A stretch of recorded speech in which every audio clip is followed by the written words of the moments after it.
She cared for her paralyzed husband for 30 years, until she discovered the secret that shattered her heart.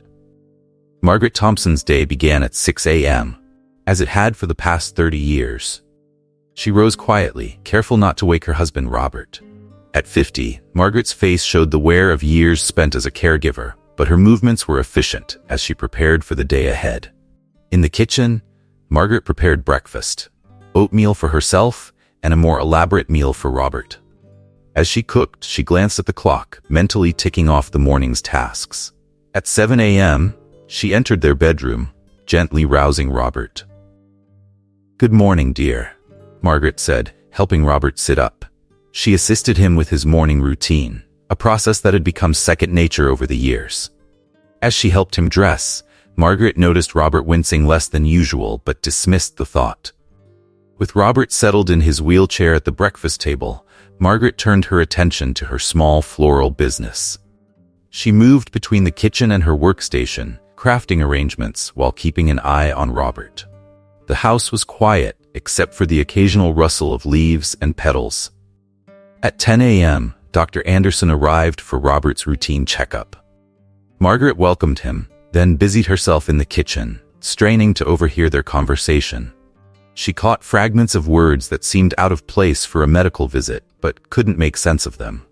After the doctor left, Margaret cleaned up and found a crumpled receipt on the floor. She smoothed it out, frowning at the itemized list for sports equipment. "Must be a mistake," she muttered, tossing it in the trash. As evening approached, Margaret felt the familiar ache of exhaustion. She sat down with a photo album, allowing herself a moment of nostalgia. Pictures of her and Robert in their youth brought a mix of emotions, joy at the memories and a twinge of sadness for the dreams she'd set aside. While preparing dinner, Margaret overheard Robert on the phone. His tone was hushed, urgent. "Yes, everything's set. She doesn't suspect a thing." Margaret froze, the words settling uneasily in her mind. She shook her head, trying to dispel the growing sense of unease. Later, as Margaret helped Robert with his evening routine, she noticed how he seemed to move with slightly more ease than usual. She pushed the observation aside, focusing on her tasks. Before bed, Margaret struggled with Robert's new smartphone, trying to set an alarm for his medication. The complexity of the device frustrated her, a stark reminder of how the world had moved on while she'd been consumed with caregiving. As she was organizing Robert's medical documents, Margaret paused. She held up a recent form Robert had filled out, comparing it to an entry in his old medical diary. The handwriting was noticeably different, steadier, more controlled. Margaret stared at the two documents, a chill running down her spine. Something wasn't right, but she couldn't put her finger on what. Margaret went to bed that night, her mind buzzing with questions she was afraid to ask. As she drifted off to sleep, the image of the two handwriting samples lingered in her thoughts, the first crack in the foundation of her carefully constructed world. Margaret sat on the living room floor, surrounded by boxes of old family videos. She had decided to digitize them, a project long overdue. As she sorted through the tapes, memories flooded back, bringing both smiles and a hint of melancholy.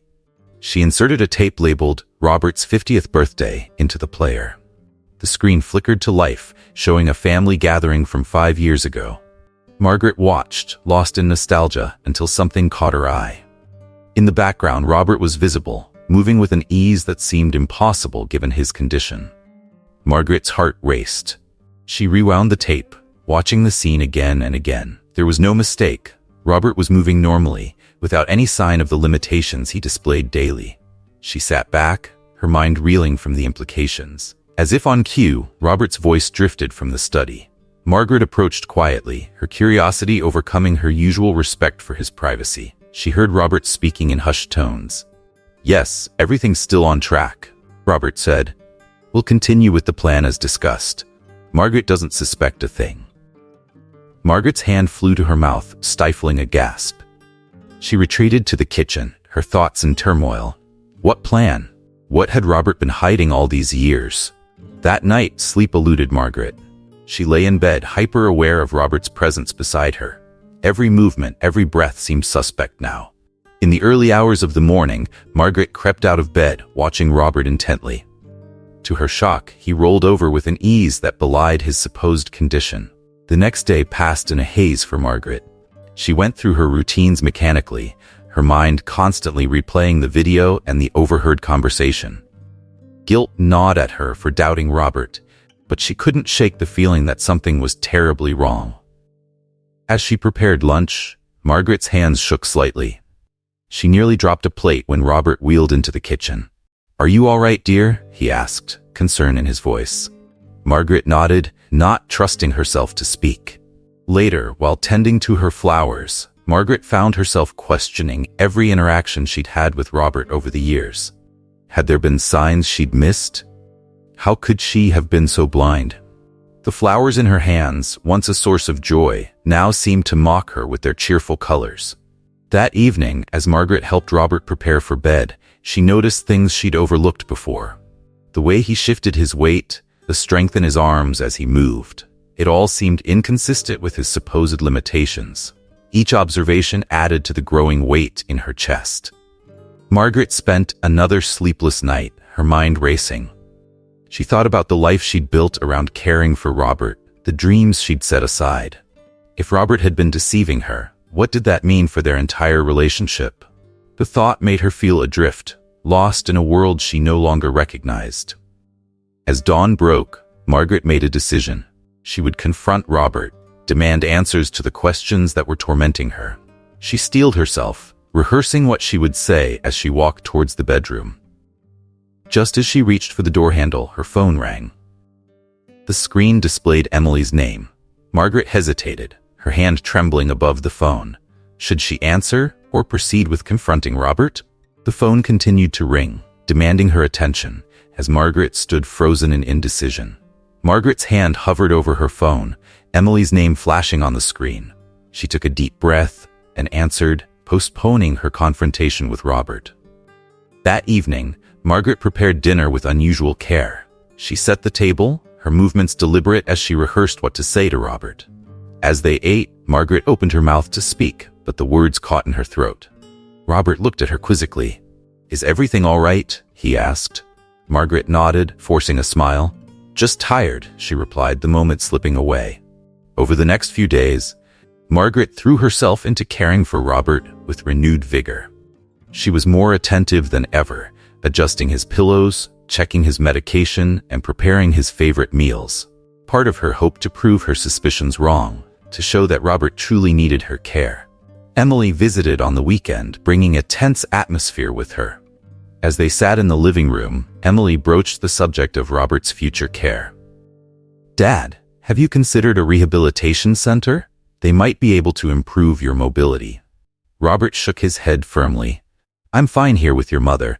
We don't need to change anything." Margaret watched this exchange, her thoughts racing. She interjected, "But Emily might be right, Robert. It could be good for you." Robert's eyes flashed with something Margaret couldn't quite identify. "I said no," he stated firmly, ending the discussion. After Emily left, Margaret felt the weight of her unspoken suspicions more heavily than ever. She found herself in the garden, mindlessly pruning her flowers. Her friend and neighbor, Sarah, called over the fence. "Margaret, is everything okay? You seem distracted lately." Margaret paused, on the verge of confiding in Sarah. The words were on the tip of her tongue, but she held back. "I'm fine," she said, forcing a smile. "Just a bit tired." Later that week, while Robert napped, Margaret decided to organize his medication. As she sorted through the pills, she noticed several full bottles hidden at the back of the cabinet. The dates on the labels indicated they should have been used months ago. Margaret's hands shook as she replaced the bottles, her mind spinning with questions. That evening, needing a distraction, Margaret decided to check her emails on the family computer. As she closed her inbox, she noticed the trash folder on Robert's account was unusually full. Without thinking, she opened it. A series of deleted emails appeared, with subject lines mentioning plans and arrangements. Margaret's finger hovered over the mouse, tempted to open them, but she quickly closed the window, feeling guilty and conflicted. As she lay in bed that night, Margaret's thoughts were a storm of emotions. She felt angry at Robert for his potential deception, then guilty for doubting him. She questioned every interaction, every moment of their life together. The certainty she once felt about her role and her relationship crumbled a little more with each passing hour. Margaret rose early the next morning, exhausted from another sleepless night. She made coffee and checked her phone, a habit she'd developed to distract herself from her tumultuous thoughts. As she scrolled through her notifications, a message from an unknown number appeared. "Not everything is as it seems. Be careful who you trust." Margaret nearly dropped her phone. She looked around the kitchen, suddenly feeling exposed. Who could have sent this? Did someone know about her suspicions? Or was this a warning about something else entirely? As she heard Robert stirring in the bedroom, Margaret quickly deleted the message. She took a deep breath, steeling herself for another day of pretending everything was normal, all while the foundations of her world continued to shift beneath her feet. The day after receiving the anonymous message, Margaret found herself in her garden, mechanically pruning roses. Her mind was elsewhere, grappling with the weight of her suspicions and the mysterious warning. "Margaret?" Sarah's voice came from over the fence. "Are you all right? You've been pruning that same bush for 20 minutes. Margaret looked up, startled. Sarah, her neighbor and a retired nurse, was watching her with concern. "I'm fine," Margaret started to say, but the lie stuck in her throat. Sarah opened the gate between their yards. "Come on, let's have some tea. You look like you could use a break." In Sarah's kitchen, Margaret sat silently as her neighbor prepared tea. The familiar routine was comforting, and Margaret found herself relaxing slightly. "Now," Sarah said, sitting down, "what's really going on?"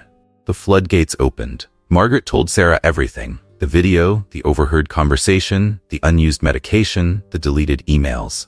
As she spoke, she felt a mixture of relief and fear. Sarah listened intently, her expression grave. When Margaret finished, Sarah was quiet for a moment. Then she said, "I need to tell you something, Margaret, something I've never told anyone else." Sarah revealed that her late husband had deceived her for years.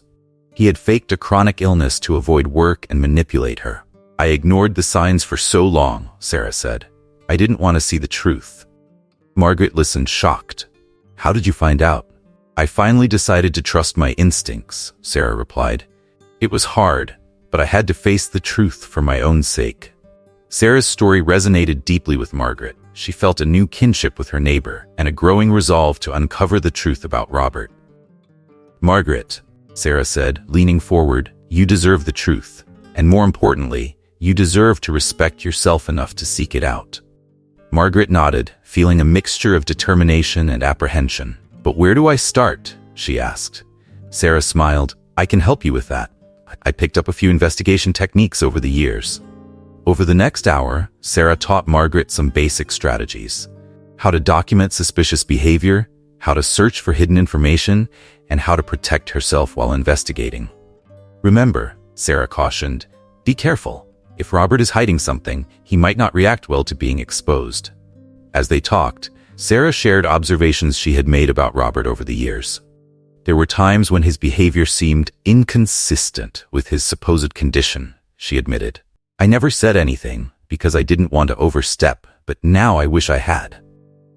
Margaret absorbed this information, feeling a mix of validation and disbelief.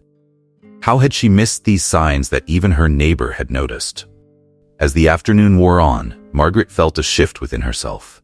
The fear and doubt were still there, but they were now accompanied by a steely determination. She would find out the truth, no matter what. "Thank you, Sarah," Margaret said as she prepared to leave. "I don't know what I would have done without your support." Sarah squeezed her hand. "That's what friends are for. Remember, you're stronger than you think." Margaret returned home with a new sense of purpose. As she entered the house, she heard Robert calling from his study. "Margaret, can you bring me my medication?" "Coming," Margaret called back. She went to the kitchen to get Robert's pills, her mind racing with everything she had learned from Sarah. As she approached Robert's study, she noticed something odd. The door, usually left open, was closed. She knocked and waited for Robert's permission to enter. Inside, Robert was at his desk, looking slightly flustered. "Thank you, dear," he said, taking the pills from her. Margaret's eyes scanned the room, remembering Sarah's advice to be observant. As her gaze swept across Robert's desk, she noticed something. a small key, partially hidden under some papers. She left the room, her heart pounding. What did that key open? And why was Robert hiding it? Margaret went to bed that night with her mind whirling. The key, she decided, would be her first clue. Tomorrow, she would begin her investigation in earnest.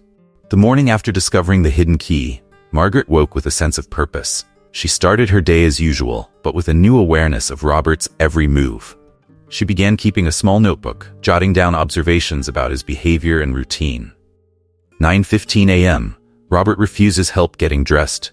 Movements seem more fluid than usual. 30 p.m. Overheard phone call. Robert mentioned investment and offshore.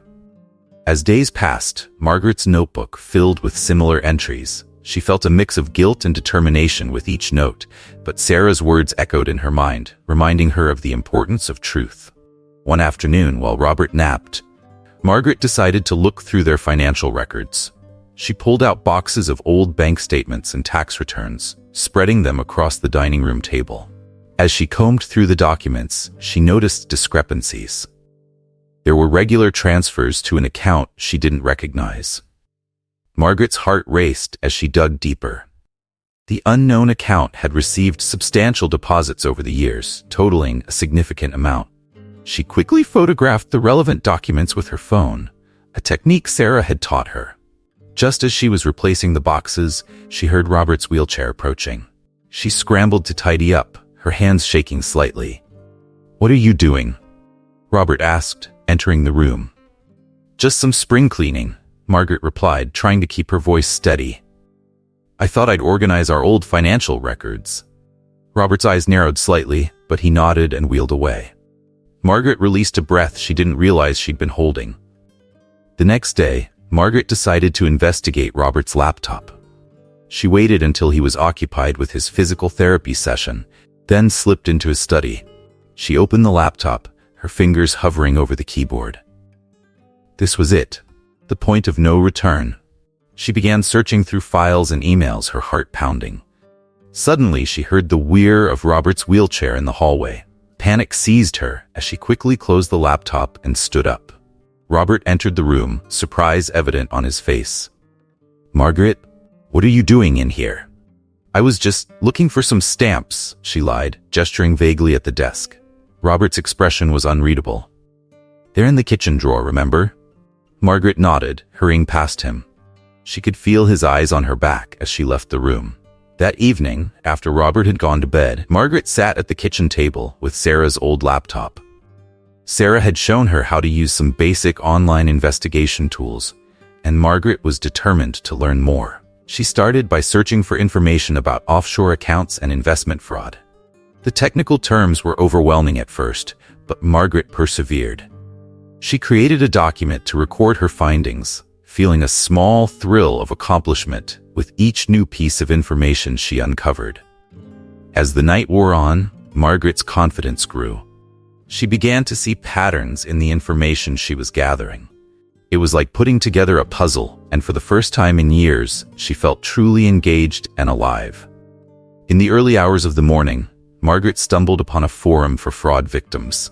The stories she read there sent chills down her spine. Many of them sounded eerily similar to her situation with Robert. Exhausted but exhilarated, Margaret finally went to bed as dawn was breaking. She had taken her first real steps into investigating Robert, and there was no turning back now. The next day, Margaret continued her covert investigation. While cleaning Robert's study, she noticed a small safe hidden behind some books. The key she had seen earlier, could it be for this safe? As she contemplated how to get access to the safe, something caught her eye. A small piece of paper had fallen behind the desk. Margaret retrieved it, her breath catching as she read its contents. On the paper was an address she didn't recognize, followed by a date, the same date as Robert's supposed accident 30 years ago. Margaret stared at the note, her mind racing. What could this mean? And how was it connected to everything else she had discovered? With trembling hands, Margaret pocketed the note. She knew that this small slip of paper could be the key to unraveling the entire mystery surrounding Robert. As she left the study, she felt a mix of fear and determination. Whatever secrets Robert was hiding, she was now one step closer to uncovering the truth. Margaret's investigation hit its first major obstacle during Dr. Anderson's next visit. As he was packing up to leave, Margaret approached him. "Dr. Anderson, I have some questions about Robert's condition," she began.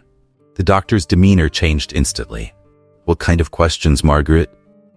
Margaret pressed on, asking about inconsistencies in Robert's symptoms and medication. Dr. Anderson's responses were vague and evasive. "Mrs. Thompson, I've been Robert's doctor for years. I assure you, everything is as it should be," he said, his tone growing stern. As he turned to leave, he added, "It's best not to dwell on these matters. It could upset Robert's delicate condition." The implied threat in his words was clear. Margaret watched him go, her suspicions about his involvement growing. Undeterred, Margaret reached out to Robert's former colleagues. She found contact information for James, who had worked closely with Robert before the accident. "I'm sorry, Mrs. Thompson, but I can't discuss Robert's past work," James said over the phone, his voice tense. "It's all confidential. Please don't call again." The line went dead. Margaret tried several other contacts, each conversation ending similarly. It was as if a wall of silence had been built around Robert's past. Frustrated, Margaret decided to confide in Emily. She called her daughter, carefully explaining her suspicions and discoveries. "Mom, stop," Emily interrupted. "Dad's been sick for 30 years. Why would you suddenly doubt that?" "But Emily, I've seen things, heard things." "No, Mom. This is crazy. You're probably just stressed from all the caregiving. Maybe you should see someone." The conversation ended with Emily angry and Margaret feeling more alone than ever. Determined to press on, Margaret turned to her computer. She had been documenting her findings in a password-protected file. As she opened it, a message flashed on the screen, "File corrupted." Panic set in as Margaret realized all her digital evidence was gone. She tried to recover the file, but her limited tech skills left her fumbling. Hours passed as she searched online for solutions, each failed attempt increasing her frustration. Finally, she called Sarah for help. "It sounds like your computer might have been hacked," Sarah said after hearing the problem. "But don't worry, we can try to recover the data." As they worked on the computer, Sarah asked, "Margaret, have you considered that someone might be actively working against your investigation?" The thought had occurred to Margaret, but hearing it from Sarah made it real. She felt a chill run down her spine. "Maybe," Margaret admitted, "but who? And why?" Sarah shook her head. "I don't know, but you need to be careful. They managed to recover some of the data, but much was lost." Margaret felt deflated. Was this all worth it? Was she just seeing conspiracies where there were none? That night, as Margaret lay in bed, doubts crept in. She thought about Emily's words, about Dr. Anderson's warning. Maybe they were right. Maybe she was just a stressed, aging woman imagining things. But then she remembered the hidden key, the secret bank account, the mysterious note. No, she wasn't imagining things. Something was wrong, and she needed to find out what. The next morning, Margaret woke with renewed determination. She started her day as usual, making breakfast for Robert and tending to her flowers. As she watered the roses, she planned her next steps. Just then her phone rang. The caller ID showed an unknown number. Margaret answered, "Hello." A distorted voice spoke, "Stop digging, Mrs. Thompson. You won't like what you find." Before Margaret could respond, the call ended. She stood frozen, the phone in her hand, water from the forgotten hose soaking her shoes. The anonymous call confirmed her suspicions. There was indeed something to uncover. But it also made one thing clear. Someone was watching her, and they didn't want her to continue her investigation. Margaret looked around, suddenly feeling exposed in her own garden. Who could have made that call? How much did they know about her investigation? As she turned off the hose and headed back inside, Margaret's mind raced. The call was meant to frighten her, to stop her from digging further, but instead, it had the opposite effect. Now, more than ever, she was determined to uncover the truth, no matter the cost. The day after the anonymous call, Margaret received an unexpected visit from Emily. Her daughter seemed agitated as she entered the house. "Mom, I need to talk to you," Emily said, her voice low. "I found something in Dad's old files." Emily produced a folder containing financial documents. As they pored over the papers, Margaret's suspicions were confirmed. There were discrepancies in Robert's finances that couldn't be explained by his disability payments. "I'm sorry I didn't believe you before," Emily said, her eyes wide. "What do we do now?" Margaret felt a mix of vindication and apprehension. "We keep digging," she replied. Later that week, Margaret attended a neighborhood barbecue. As she chatted with longtime friends, she cautiously brought up Robert's condition. "You know, I've been wondering about Robert's progress lately," Margaret said to her friend Jane. Jane's expression hardened. "What do you mean, Margaret?" "Well, I've noticed some inconsistencies." "Stop right there," Jane interrupted. "Robert's been through enough. Don't go stirring up trouble." Other friends nearby nodded in agreement. Margaret felt a chill run down her spine as she realized how many people might be involved in whatever was going on. As she was leaving the barbecue, Tom, another neighbor, approached her. "Margaret, a word of advice," he said quietly. "Let sleeping dogs lie. It's better for everyone." He walked away before she could respond. Shaken by these encounters, Margaret redoubled her efforts to uncover the truth. However, she hit another roadblock when she tried to access some of Robert's old email accounts. The passwords she thought she knew didn't work. Frustrated, Margaret reached out to Sarah for help. Sarah introduced her to her grandson, Alex, a computer science student. "I hear you need some tech support, Mrs. Thompson," Alex said when they met. Margaret explained her situation, careful not to reveal too much. Alex listened intently, then got to work on her computer. "There's definitely some sophisticated protection on these accounts," Alex muttered as he typed, "but I think I can bypass it." Hours passed as Alex worked. Finally, he exclaimed, "I'm in." Margaret leaned forward eagerly as Alex navigated through the recovered emails. What they found was shocking. There were messages discussing large sums of money, offshore accounts, and a network of people involved in what appeared to be a complex fraud scheme. "Mrs. Thompson, this is serious stuff," Alex said, looking concerned. "Are you sure you want to pursue this?" Margaret nodded firmly. "I need to know the truth, Alex. Can you help me understand all of this?" Over the next few days, Alex became an invaluable ally. He taught Margaret how to safely store and encrypt her findings, and helped her make sense of the technical aspects of the fraud she was uncovering. As Margaret delved deeper into the investigation, she felt a growing sense of empowerment. For years, she had defined herself solely as Robert's caregiver. Now, she was taking control of her life, uncovering a truth that had been hidden from her for decades. However, with this newfound confidence came increased fear. The more she discovered, the more she realized the extent of the deception. It wasn't just Robert. There were influential people in the community involved. Margaret began to worry about the consequences of her actions. One evening, as Margaret was reviewing her notes, she came across an email that made her blood run cold. It was a recent message from Robert to an unknown recipient discussing travel arrangements. The email read, "Everything is set for next month. Once the funds are transferred, I'll be on the first flight out. Margaret suspects nothing."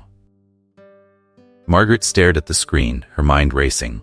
Robert was planning to leave. All these years of deception were leading up to this moment. As the reality of the situation sank in, Margaret felt a mix of emotions.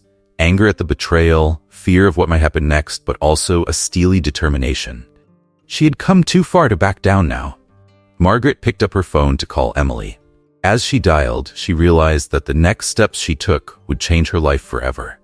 There was no going back. Whatever Robert was planning, she had to stop it. The question was, how? Margaret and Emily drove to the site of Robert's alleged accident. The rural intersection looked unremarkable, but to Margaret, it felt like the scene of a crime. According to the police report, Dad's car swerved to avoid a deer, Emily said, reviewing the documents. Margaret frowned. "But look at the road. There's a clear view for miles. How could he not have seen a deer in time to stop?" They visited the local police station, requesting to view the original accident report. The officer on duty seemed hesitant, but eventually produced the file. As they examined the report, discrepancies emerged. The officer listed as first on the scene had retired just days after the accident. The hospital mentioned in the report had no record of treating Robert. "Mom, this doesn't make sense," Emily whispered. Margaret nodded grimly. "No, it doesn't. Their next stop was a clandestine meeting with James, Robert's former colleague who had previously refused to speak with Margaret. He agreed to meet them in a diner 2 towns over. James looked nervous as he slid into the booth. "I shouldn't be here," he said. "Please, we need to know the truth," Margaret urged. James sighed and began to talk. He revealed a complex fraud scheme that Robert had been involved in, siphoning millions from the company through fake contracts and offshore accounts.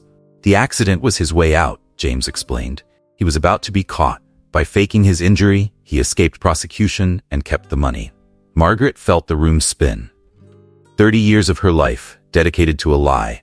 As they left the diner, Margaret's phone buzzed. It was a text from Sarah. "Robert knows. Someone told him about your investigation. Be careful." Margaret's heart raced. Who could have betrayed her? She thought back to all the people she'd spoken to, trying to identify the leak.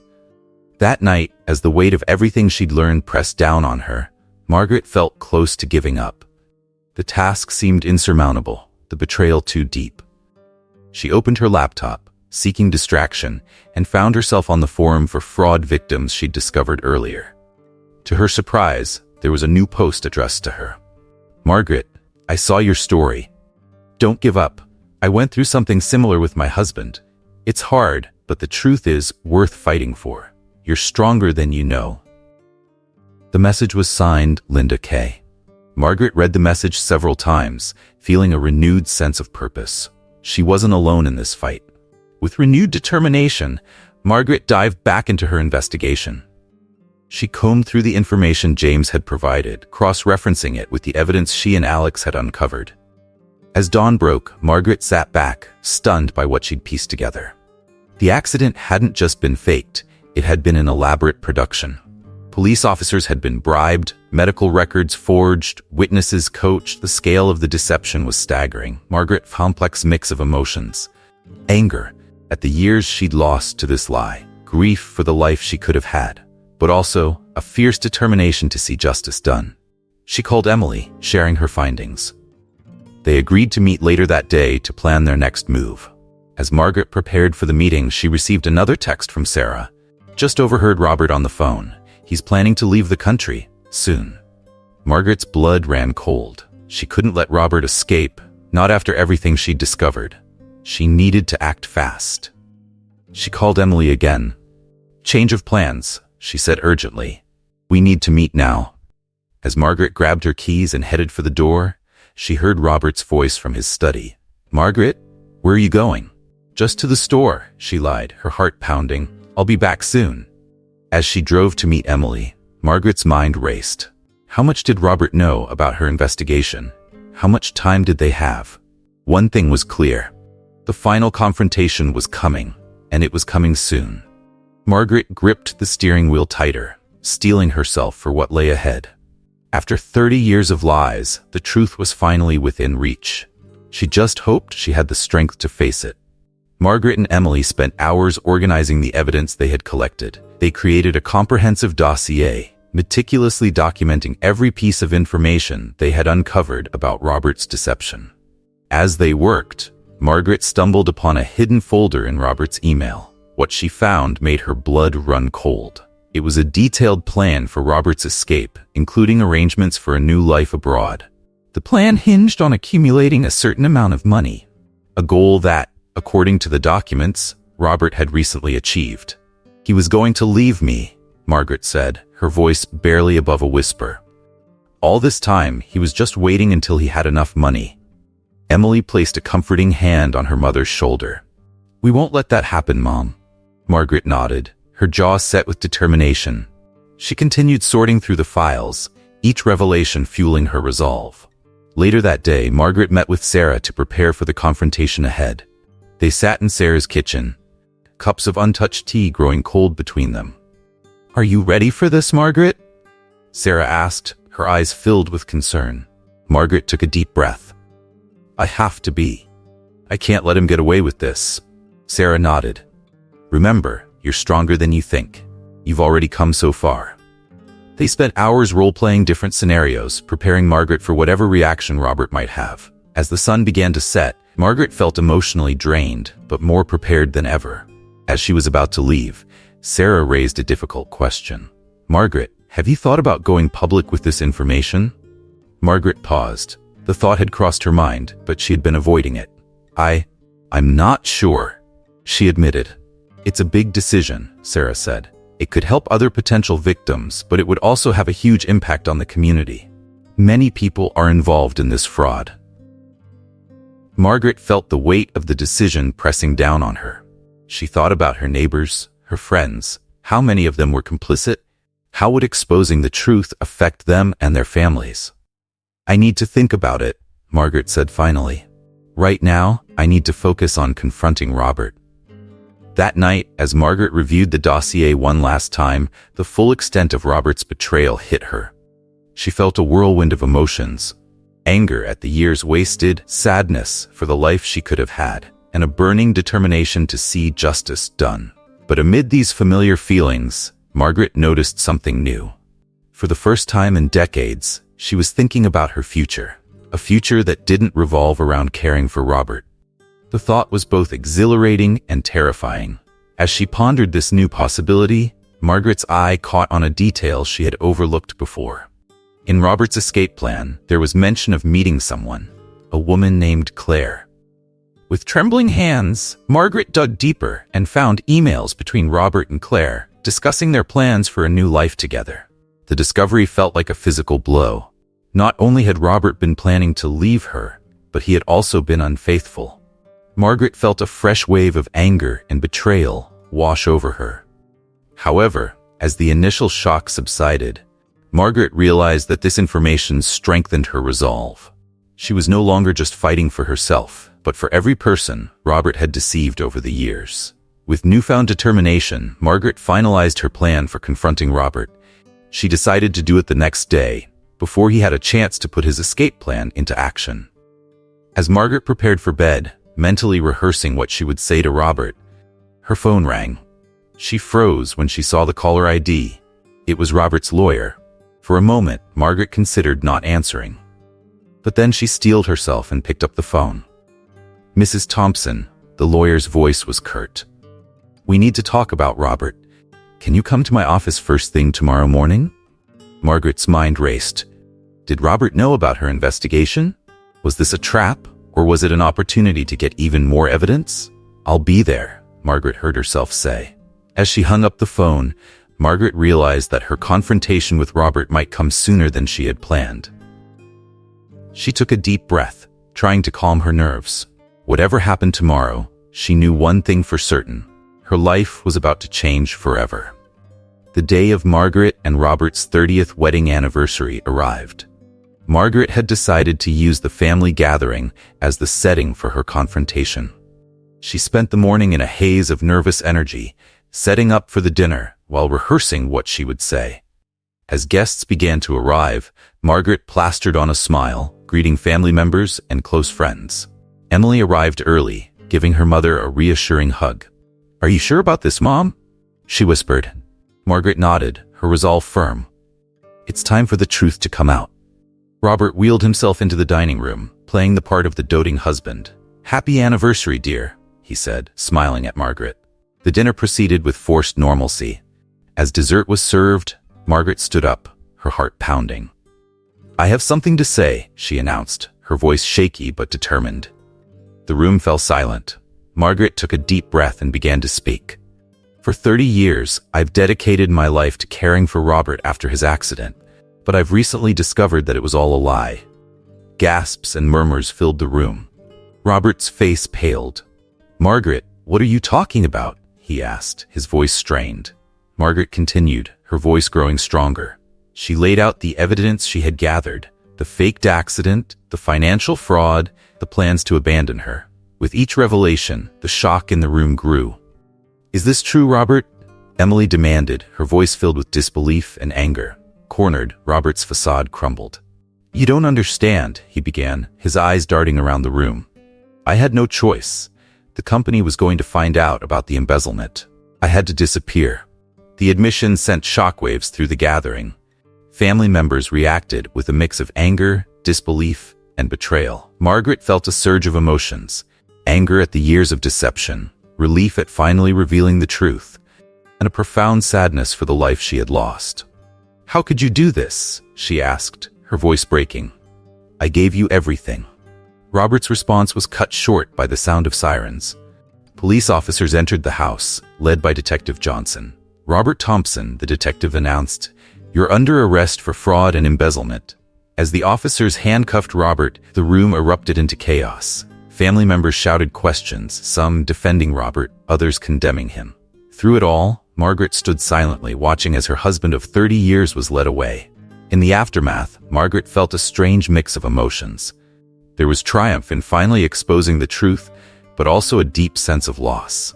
The life she had known, however false it had been, was over. Emily approached her mother, tears in her eyes. "Mom, I'm so sorry. I can't believe he did this to you, to all of us." Margaret hugged her daughter tightly. "We'll get through this," she said, surprised by the strength in her own voice. As the guests left, each offering words of support or condemnation, Margaret found herself alone in the house that had been her prison for 3 decades. She walked from room to room, seeing everything with new eyes. The next morning, as Margaret sat at the kitchen table, still trying to process the events of the previous night, her phone rang. It was a producer from a national news program. "Mrs. Thompson," the producer said, "we've heard about your story. We'd like to invite you to share it on our show. Your experience could help countless others who might be in similar situations." Margaret was taken aback.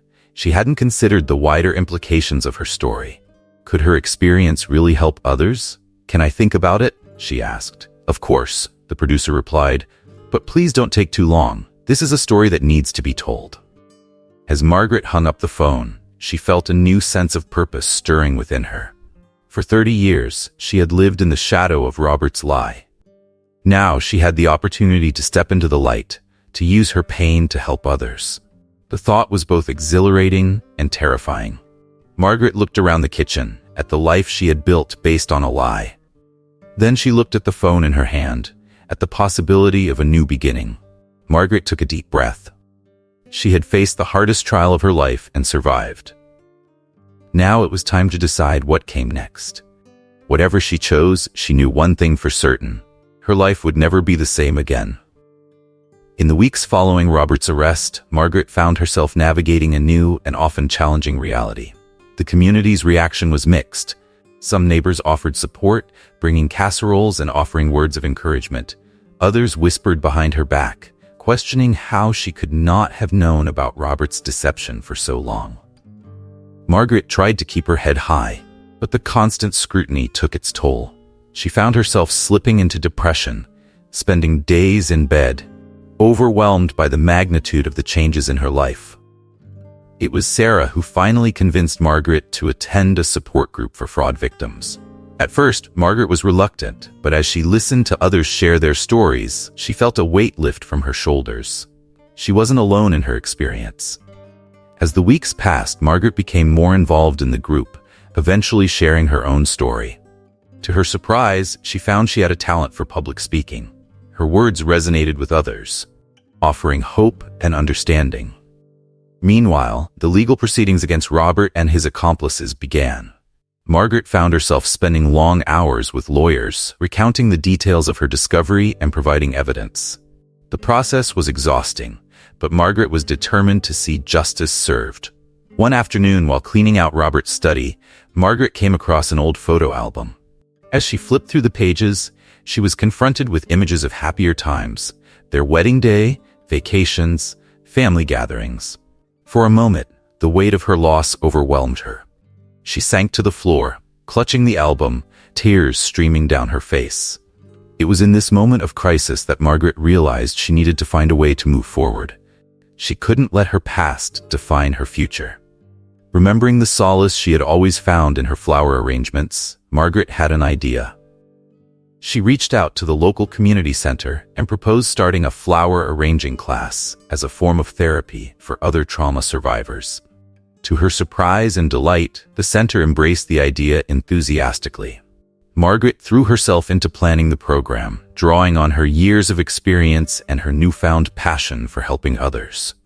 As she worked on developing the program, Margaret discovered strengths she never knew she possessed. She found she had a knack for organization and planning, skills honed over years of managing Robert's care, but never fully recognized. The first class was a success. As Margaret guided participants through creating their arrangements, she saw the same peace and focus on their faces that she had always felt when working with flowers. For the first time in months, she felt truly useful, truly herself. As word of her program spread, Margaret received invitations to speak at other community centers and support groups. She found herself traveling more, sharing her story and her newfound passion for healing through creativity. Through this work, Margaret began to rediscover her identity beyond being Robert's caretaker. She reconnected with old friends and made new ones. She started exploring interests she had put aside decades ago, taking an art class, joining a book club, even trying her hand at gardening on a larger scale. One evening, as Margaret was preparing for bed, her phone rang. It was Emily.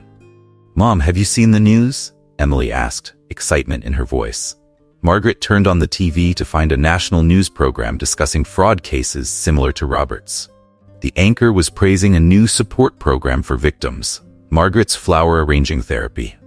As Margaret watched, stunned, the anchor said, "We'd like to invite the creator of this innovative program, Margaret Thompson, to join us for an exclusive interview." Margaret's hand shook as she held the phone. This was an opportunity to share her story on a national stage, to reach even more people who might be going through similar experiences. But it also meant exposing herself to a level of public scrutiny she had never faced before. Was she ready for that? As Margaret considered the invitation, she realized how far she had come from the woman who had lived in fear of exposing Robert's lies. She had found her voice, her purpose. Maybe it was time to use that voice to help even more people. "Mom?" Emily's voice brought Margaret back to the present. "What do you think? Are you going to do it?" Margaret took a deep breath, her decision made. "Yes," she said, surprising herself with the confidence in her voice. "Yes, I think I will." Margaret's appearance on the national TV program marked a turning point. As she shared her story, the studio fell silent, captivated by her journey from victim to survivor. The response was overwhelming. Within hours, the network was flooded with calls from viewers sharing similar experiences. Inspired by this response, Margaret decided to expand her flower therapy program. She rebranded her small floral business as Flowers of Hope, a social enterprise employing and supporting fraud survivors. The business quickly gained attention, not just for its beautiful arrangements, but for its mission. As word of her work spread, Margaret found herself in demand as a motivational speaker. She traveled across the country, sharing her story at conferences, support groups, and community centers. Her message of resilience and hope resonated with audiences of all ages, but particularly with older women who saw themselves in her story. The pinnacle of Margaret's journey came during Robert's trial. As she took the stand to testify, she locked eyes with the man she had once devoted her life to. But instead of the fear and shame she had once felt, Margaret now felt only strength and resolve. Her testimony was powerful and unwavering, demonstrating how far she had come. Motivated by her experiences, Margaret established the Second Bloom Foundation, dedicated to educating and protecting seniors against financial and emotional fraud. The foundation offered resources, support groups, and legal aid to victims and their families. As Margaret's influence grew, so did the impact of her work. Her story inspired a statewide investigation into similar fraud cases, uncovering a network of deceit that had gone undetected for years. This led to significant changes in legislation, strengthening protections for vulnerable adults.